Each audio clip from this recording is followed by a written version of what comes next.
The 20th, and the last in my list of the most common questions asked by non-Muslims is that if Islam is the best religion, then why you find most of the terrorists are Muslims, most of the robbers are Muslims, most of the people who cheat are Muslims? Why? If Islam is the best religion, then why do you see that the Muslims are the worst? The reply to this question is that one of the major factors for this impression that all the terrorists are Muslims, the impression that most of the people who cheat are Muslims, the most of the people who bribe are Muslim, is the media. And about 5 years back, when I was called Dubai Holy Quran International Award for the second time, under the patronage of Sheikh Muhammad bin Rashid Al Maktoum, I had given the talk on the second day, Media and Islam, War or Peace. And I described in detail what is the strategy of the media to malign Islam. And I also gave a talk, Islam, the solution to the problems of humanity. The media says Islam is a problem for humanity. Actually, Islam is the solution for the problems of humanity. That's why the tagline of the Peace TV is the solution for humanity. That means Islam is the solution for humanity.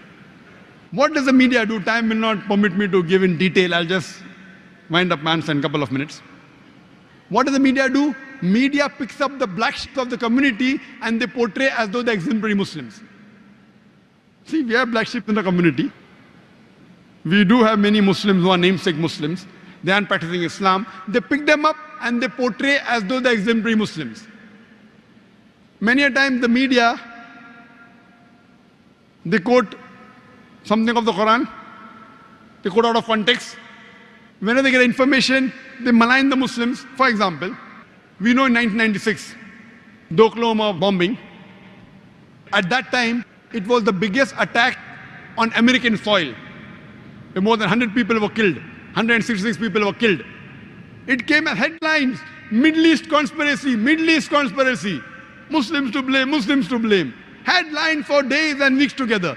Later on, when they came to know it were 2 American soldiers, it comes once and vanishes. When they don't know the culprit, it comes for days as headlines. When they come to know the real culprit, 1 or 2 days, the news goes out. Why?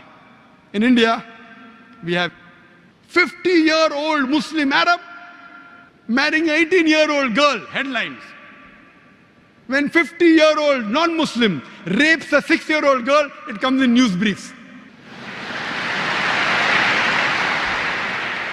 That 50-year-old Arab Muslim, he's taking permission and marrying a girl with her will, with the will of the parents.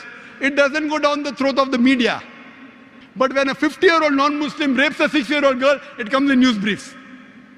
Why? Same example, couple of weeks back, there was a bomb blast in Pune, German bakery. 9 people were killed. Suspect, Muslim, Muslim, Muslim. Suspect, suspect. No 100% proof. Same day, the Maoists, they killed 16 policemen. Not civilians, policemen, huh?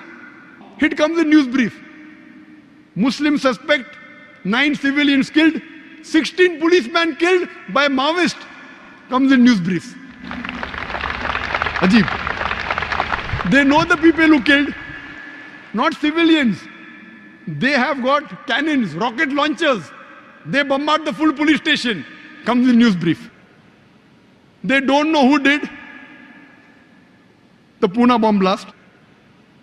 Muslim suspect. And it's continuously there for many days. They don't know who did it. Who they know did it because it's a Maoist, communist, non-Muslim, news briefs. Or maybe front page, some papers, but below. And it vanishes out of the media. So the major cause is the media. Media and Islam, war or peace. Unfortunately, Muslims are very weak in media. Very weak. We may have good media about song channel, dance channel, many. But Islamic channels, unfortunately. Yes, I do know there are black sheep in the community. But yet, with all the black sheep. Yet, as a whole, the Muslims are the biggest teetotalers in the world. I know some Muslims who can drink the non-Muslim under the table. But as a whole, the biggest community of teetotalers in the world are Muslims. The biggest community as a whole that gives charity, they are Muslims. There is no non-Muslim, no human being in the world who can show a candle to a practicing Muslim as far as modesty is concerned, as far as sobriety is concerned, as far as human values are concerned, as far as ethics are concerned. No human being can show a candle to a practicing Muslim as far as modesty is concerned, as far as sobriety is concerned, as far as human values are concerned, as far as ethics are concerned. And I always give the example. Suppose you want to judge how good a car is, and latest S600 model of Mercedes is launched in the market, 2010 model. You want to test the car. You put behind the steering wheel a driver who does not know how to drive, and he bangs up the car. He has an accident. Who will you blame? Will you blame the car or the driver?